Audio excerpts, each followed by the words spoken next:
Okay second half full action చూడటానికి కూడా second half ఏం లేదు ఫస్ట్ హాఫ్ యావరేజ్ అంత బాలీవుడ్ యాక్టర్ విలనిజం అయితే బోయపాటి సినిమా అంటే విలన్ ఒకడు బాగా చూపిస్తాడు. ఇందులో వివేక్ గారిని బాగా హైలైట్ చూపించాడు. సాంగ్స్ మైనస్ అంటే స్టోరీ అంత ఏం లేదన్న. Story routine story, mass fights ఒక ఇవి ఉన్నాయి. అంటే బోయపాటి సినిమా అంటేనే మాస్ ఫైట్స్ అంతే తప్ప సినిమా అంత ఏం లేదు. స్టోరీ డ్యాన్స్ సాంగ్స్ అన్నీ ఓకే. రామ్ చరణ్ యాక్టింగ్ గురించి చెప్పనక్కర్లేదు. రంగస్థలం స్టోరీ సినిమా అంత ఏం లేదన్న. రొటీన్ స్టోరీ, ఇక ఫైట్స్ యాక్షన్ ఏమి ఉంటాయి లేదు. మ్యూజిక్ పర్లేదు. Devi Sri Prasad. Yeah, it was very good. Please, we are in a hurry. బాలేదు భయ సినిమా.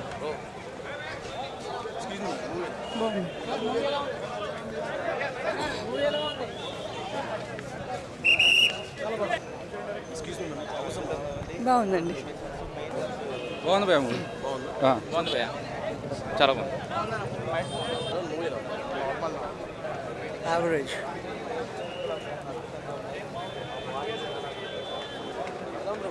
బాలే భయ్య.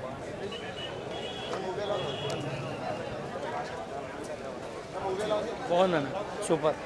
Nice brother. ఓ ఫుల్ ఎంజాయ్. ఏ బుల్బుల్ సూపర్ హిట్ బ్లాక్ బస్టర్.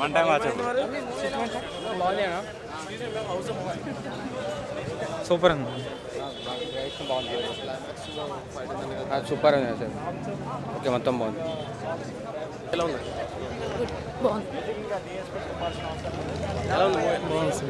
బాగుంది.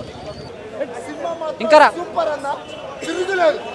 ఎందుకంటే మా పవర్ ఎప్పుడు పైన ఉంటుందన్న, తిరుగులేదు. నిజంగా చెప్పాలంటే నాకు ఇల్లు గుర్రం మీద నుంచి వచ్చే స్పీడు, ఆ ఫైట్, ఆ డ్యాన్స్ సూపర్ అన్న. జై పవన్ కళ్యాణ్, జై రామ్ చరణ్ తేజ్ అన్న.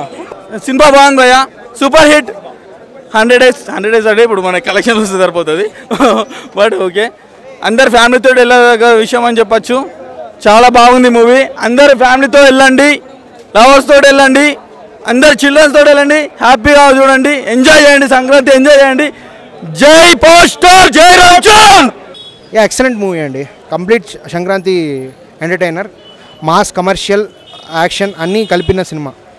సో 100% ఫ్యామిలీతో అందరూ వెళ్ళి కలిసికట్టుగా అందరూ చూడొచ్చు. ఫస్ట్ హాఫ్ అంతా ఫ్యామిలీ ఎమోషన్స్, డ్రామా ఉంటుంది. ఇంటర్వల్ బ్యాంక్ నుంచి మాస్ సీక్వెన్సెస్ స్టార్ట్ అవుతాయి. అంతా బోయపాటి ఫ్యామిలీ ఎమోషన్స్ అన్నీ బాగా పండుతాయి ఈ సినిమాలో. గుండెల మీద వేసుకొని అంతా ఫ్యామిలీ అంతా కలిసి వెళ్ళి చూడాల్సిన సినిమా సంక్రాంతికి. రామ్ చరణ్ గారి యాక్టింగ్ ఆల్రెడీ రంగస్థలంతో ప్రూవ్ అయింది. దీంతో మళ్ళీ నిరూపించుకున్నారు, అంటే స్టెబిలైజ్ చేసుకున్నారు. సో అది చెప్పవచ్చు.